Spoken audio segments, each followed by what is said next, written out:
حضرت ایوب علیہ السلام کا ذکر قرآن پاک میں 4 مقامات میں آیا ہے۔ سورہ نساء کی آیت نمبر 163، سورہ انعام کی آیت 84، سورہ الانبیاء کی آیات 83 اور 84 اور سورہ صاد کی آیات 41 سے 44 تک ہیں۔ ہمارے ہاں جیسے اور بہت سی باتیں مشہور ہیں، ویسے ہی حضرت ایوب علیہ السلام کے متعلق بھی یہ بات مشہور ہے کہ ان کو کسی قسم کی جلدی بیماری لگ گئی تھی اور ان کے پورے جسم پر پھوڑے اور پھنسیاں نکل آئی تھیں، لیکن مفسرین اس بات کے حوالے کے لیے نہ تو کسی قرآن کی آیت کو پیش کرتے ہیں اور نہ ہی کسی حدیث کو، بلکہ بائبل میں موجود ایک ایسے قصے کو بنیاد بناتے ہیں جس کو اگر آپ پڑھیں تو اس میں حضرت ایوب علیہ السلام اللہ سے شکوہ کرتے ہوئے دکھائی دیتے ہیں، جس میں خود آپس میں اتنے اختلافات ہیں کہ اس پورے باب کو جو بائبل میں حضرت ایوب علیہ السلام کے نام سے لکھا گیا ہے پڑھ کر بخوبی اندازہ ہو جاتا ہے کہ یہ کلام اللہ کا نہیں ہو سکتا، یہ کسی انسانی ذہن کا تراشیدہ ہے۔ اور جیسے دوسرے واقعات بائبل میں انبیاء کرام سے منسوب ہیں اور جن میں انبیاء کی عصمت پر حرف آتا ہے، بالکل ایسے ہی بائبل کے اس قصے پر یقین کرنے سے آتا ہے۔ اب سوال یہ ہے کہ پھر اصل واقعہ کیا ہے؟ حضرت ایوب سے متعلق واقعہ تھوڑا تفصیل سے سورہ صاد میں آتا ہے۔ اب چونکہ ہمارے پاس کسی حدیث یا کسی تاریخی واقعے کا حوالہ نہیں ہے، اس لیے تصریف الآیات سے ہی اس واقعے کو سمجھنے کی کوشش کرتے ہیں۔ اللہ کا ارشاد ہے، اور ہمارے بندے ایوب کا ذکر کرو جب اس نے اپنے رب کو پکارا کہ شیطان نے مجھے سخت تکلیف اور عذاب میں ڈال دیا ہے۔ ہم نے اسے حکم دیا اپنا پاؤں زمین پر مار، یہ ہے ٹھنڈا پانی نہانے کے لیے اور پینے کے لیے۔ اور اس آیت میں جو قابل غور الفاظ ہیں وہ مسن الشیطان ہیں جو اس پورے واقعے کو کھولتے ہیں۔ سورہ الانبیاء کی آیت نمبر 83 میں مسن الدر کے الفاظ آئے ہیں جس کے معنی تکلیف کے ہیں، اور یہاں سخت تکلیف کے الفاظ آئے ہیں۔ اب سوال یہ ہے کہ کون سی تکلیف؟ یہ بات یاد رہے کہ نزول کے اعتبار سے سورہ صاد پہلے نازل ہوئی ہے اور پھر سورہ الانبیاء۔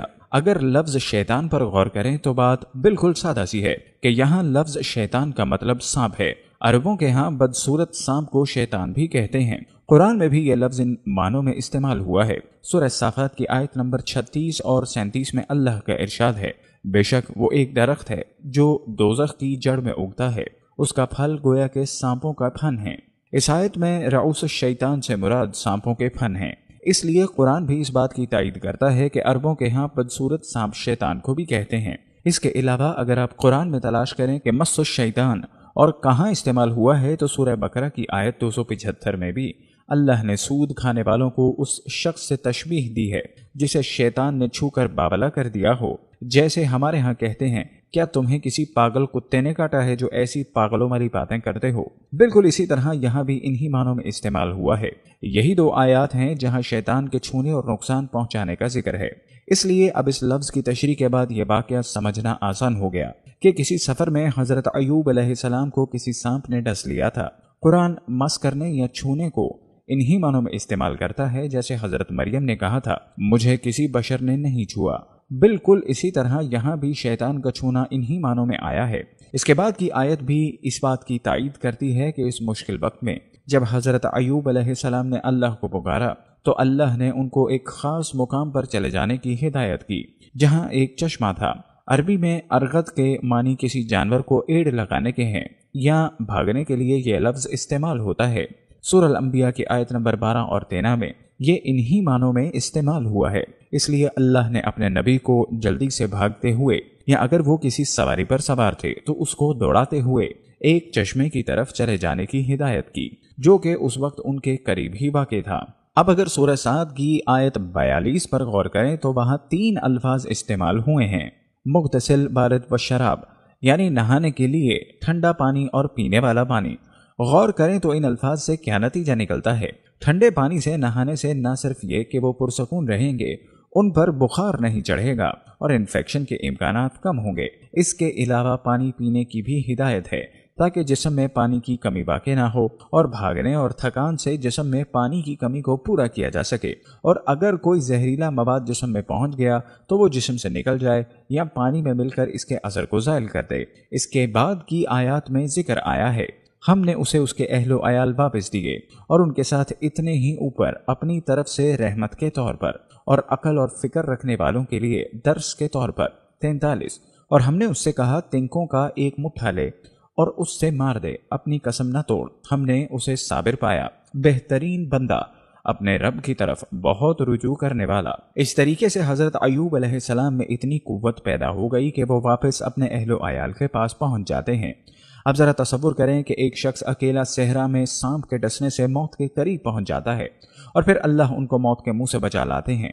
بالکل ایسے ہی ایک نئی زندگی کا ملنا ہے۔ اب یہاں غور طلب بات یہ ہے کہ اوپر کی آیات میں ان کے گھر والوں اور ان کی مثل کا ذکر ہے، یعنی جب گھر پہنچے تو سب ان کے گھر واپس نہ آنے کی وجہ سے پریشان تھے، جس میں ان کے اپنے گھر والے اور وہ جو ان پر ایمان لائے تھے، کیونکہ نبی کے اہل اس پر ایمان لانے والے بھی ہوتے ہیں۔ اسی لیے اس آیت میں ان کے اپنے گھر والوں کے ذکر کے ساتھ ان کا بھی ذکر کیا جو ان کے اپنے گھر والے تو نہیں لیکن ان کی مثل تھے۔ اب یہاں پہنچ کر اللہ نے پھر وحی کے ذریعے ان کو ان کی تکلیف کا علاج بتایا کہ چند جڑی بوٹیاں لے کر اس کو اس جگہ پر لگا دو جہاں سانپ نے کاٹا ہے، یعنی مٹھی بھر جڑی بوٹیاں لے کر ان کو زخم پر لگاؤ۔ زغسن کا معروف معنی ہی مٹھی بھر جڑی بوٹیاں، اتنی جو آپ ایک ہاتھ میں لے سکیں۔ پھر ضرب بھی انہی معنوں میں آیا ہے، جیسے بنی اسرائیل کے لیے ذلت اور مسکنت ان پر تھوپ دی گئی، یا سورہ نور میں ضرب اوڑھنیوں کو اپنے سینوں پر ڈالنے کے لیے آیا ہے۔ حضرت ایوب علیہ السلام کے بارے میں یہ بھی مشہور ہے کہ اللہ نے ان کو صابر کا لقب دیا۔ آئیے قرآن سے دیکھتے ہیں کہ کیا یہی صابر تھے یا دوسروں کو بھی اللہ نے الصابرین کہہ کر پکارا ہے۔ پس اے نبی صبر کرو جس طرح اولو العزم رسولوں نے صبر کیا ہے، اور ان کے معاملے میں جلدی نہ کرو۔ جس روز یہ لوگ اس چیز کو دیکھ لیں گے جس کا انہیں خوف دلایا جا رہا ہے تو انہیں معلوم ہوگا کہ جیسے دنیا میں دن کی ایک گھڑی بھر سے زیادہ نہیں رہے تھے۔ بات پہنچا دی گئی، اب کیا نافرمان لوگوں کے سوا اور کوئی ہلاک ہوگا؟ سورہ الانبیاء میں جہاں حضرت ایوب علیہ السلام کا قصہ بیان کیا گیا ہے، وہیں اس قصے کے بعد یہ آیات نازل کی، وَإِسماعیل وَإِدْرِیس وَذُوالْکفْلِ کُلٌّ مِّنَ الصَّابِرِینَ، اور یہی نعمت اسماعیل اور ادریس اور ذوالکفل کو دی کہ یہ سب صابر لوگ تھے۔ اس سے پہلے کتنے ہی نبی ایسے گزر چکے ہیں جن کے ساتھ مل کر بہت سے خدا پرستوں نے جنگ کی، اللہ کی راہ میں جو مصیبتیں ان پر پڑیں ان سے وہ دل شکستہ نہیں ہوئے، انہوں نے کمزوری نہیں دکھائی، وہ باطل کے آگے سرنگوں نہیں ہوئے۔ ایسے ہی صابروں کو اللہ پسند کرتا ہے۔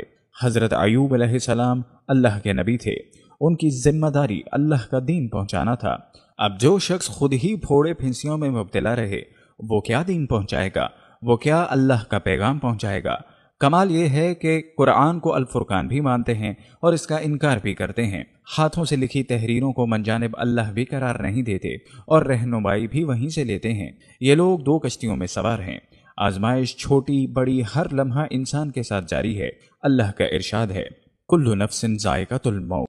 دوستو، ہمارے چینل کی نشریات اللہ تعالیٰ کے احکامات، انبیاء کرام کے واقعات، حضور صلی اللہ علیہ وآلہ وسلم اور اصحابہ کرام کی زندگی کے واقعات، اولیاء کرام کی زندگی کے واقعات، سبق آموز واقعات، اللہ تعالیٰ کے احکامات کو پورے کرنے کے فضائل اور حضور اقدس صلی اللہ علیہ وآلہ وسلم کی سنت مبارکہ کو پورے کرنے کے فضائل، قرآن و حدیث سے تصدیق شدہ وظائف اور خاص طور پر درود پاک کے فضائل سے متعلق ہوتی ہیں، جس میں ہم اس کے مستند اور تصدیق شدہ ہونے پر خاص توجہ دیتے ہیں۔ اگر آپ کو ہماری یہ ویڈیو اچھی لگی ہو تو اس ویڈیو کو لائک اور اپنے دوستوں کے ساتھ فیس بک اور واٹس ایپ پر ضرور شیئر کیجیے گا، اور ابھی تک اگر آپ نے ہمارے اس چینل کو سبسکرائب نہیں کیا تو ضرور سبسکرائب کر لیجیے گا اور بیل آئیکن کو کلک کرنا مت بھولیے گا تاکہ ہماری ویڈیوز سب سے پہلے آپ تک پہنچتی رہیں۔